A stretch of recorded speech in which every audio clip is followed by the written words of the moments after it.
Samantala, kaugnay pa rin ang usapin sa RH Bill. Makakausap po natin sa linya ng telepono si Congressman Miro Kimbo ng 2nd District ng Marikina City. Magandang tanghali po, Congressman Kimbo. Si Corey ito.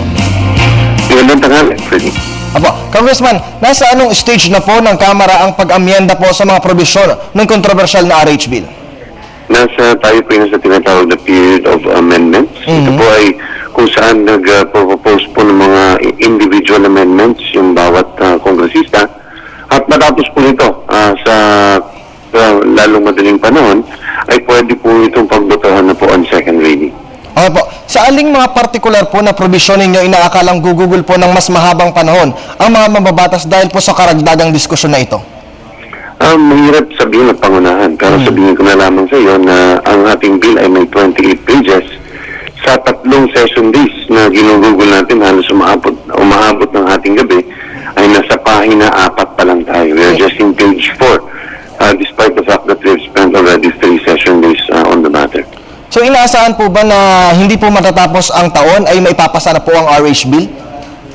Hindi ko pwedeng pangunahan ng ating mga kasama kung ito maipapasa o hindi. Pero kinakailangan pong mapagbotohan po ito bago po matapos ang taon. Sigurado po natin.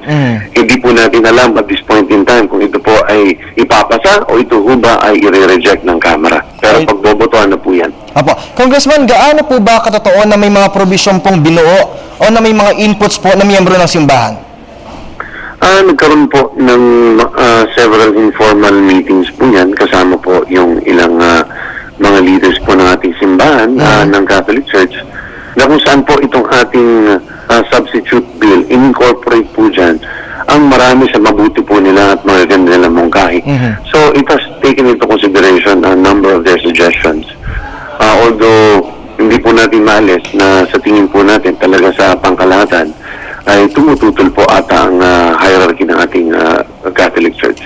Apo. Sa inyo pong pananaw, Congressman, gaano pa katagal ang aabutin ng lower house doon po sa paghihimay at pagre-rebasa po ng RH Bill bago po ito makarating po sa Bicameral Conference Committee? Sa tingin ko po, by Wednesday, 3 session days na lamang po, ay ito po yung pagbobotohan na ho natin. Alright. Congressman, mensahe na lang po sa mga gusto pong o nagnanais po na maipasa po ito. Ang esensya ng Kongreso at pagsasagawa ng batas ay manifestasyon lamang na may demokrasya sa ating bayan. Hindi pinaparusahan ang bawat isa kung taliwas ito sa posisyon ng isang tao. Ang pakiusap lamang po sana natin dito is kung ano man po ang maging paghuhusga ng Kongreso bilang representante po ng taong bayan ay sana po tanggapin po natin ito. Bagamat hindi po natin, not everybody will agree to it, importante po na ang ating gagawin ay para po sa ikaunlad ng bayan. Alright, well said po. Maraming salamat po si Congressman Federico Kimbo ng 2nd District ng Marikina City.